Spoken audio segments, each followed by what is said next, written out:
इसको ईडी क्यों कहते हो भाई? ये ईडी नहीं है, बीजेपी है। ईडी और सीबीआई और इनकम टैक्स प्रधानमंत्री और गृह मंत्री के इशारे पर काम करते हैं और ये लोकतंत्र के लिए बहुत बहुत बड़ा खतरा है। एनफोर्समेंट डायरेक्टरेट हो, सीबीआई हो या इनकम टैक्स हो, तीनों के तीनों ने अपने घुटने टेक दिए हैं केंद्र सरकार के सामने। मैं लगातार ये कह रहा हूँ, आप इसको ईडी क्यों कहते हो भाई? ये ईडी नहीं है, बीजेपी है।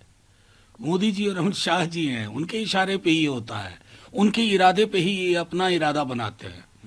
आप एक भी राज्य बता दीजिए जहां विपक्ष मजबूत हो और उस पर ईडी या आईटी या सीबीआई या तीनों कसे कंजाना कसने की कोशिश को दबिश बनाने की कोशिश ना हो।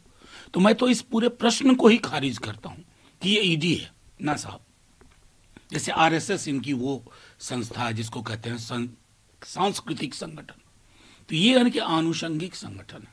ये इनकी लड़ाइयां लड़ते हैं, जहां कमजोर होते हैं वहां ईडी मजबूत होती है और ईडी मजबूती से प्रहार करने की कोशिश करती है। पहले दिन से ये साफ हो गया है कि मोदी सरकार ईडी, सीबीआई, इनकम टैक्स को पूरा दुरुपयोग हो रहा है। राहुल जी के खिलाफ, केजरीवाल के खिलाफ, जो इंडिया गठबंधन के पार्टियां हैं, घटक दल हैं अलग अलग राज्यों में, उनके मंत्रियों के खिलाफ, मुख्यमंत्री के खिलाफ, जहां की मिसाल के तौर से झारखंड में। तो ये स्वतंत्र संस्थाएं नहीं रही। ईडी और सीबीआई और इनकम टैक्स प्रधानमंत्री और गृह मंत्री के इशारे पर काम करते हैं और ये लोकतंत्र के लिए बहुत बहुत बड़ा खतरा है। मैं तो बस बार बार एक ही बात कह रही हूँ और दोहरा रही हूँ, जिस तरीके से इन्फोर्समेंट डायरेक्टरेट हो, सीबीआई हो या इनकम टैक्स हो, तीनों के तीनों ने अपने घुटने टेक दिए हैं केंद्र सरकार के सामने। ये इंडिपेंडेंट एजेंसीज के लिए अच्छी सौगात नहीं है।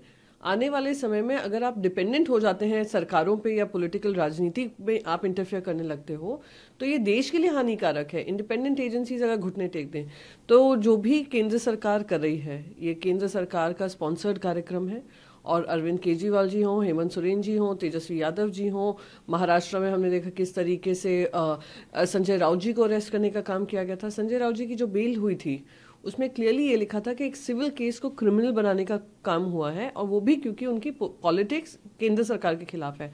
तो आप समझ सकते हैं किस तरीके से दुरुपयोग हो रहा है। पर हम लोग लड़ाई लड़ेंगे, एक साथ मिलकर लड़ेंगे और मजबूती से लड़ेंगे।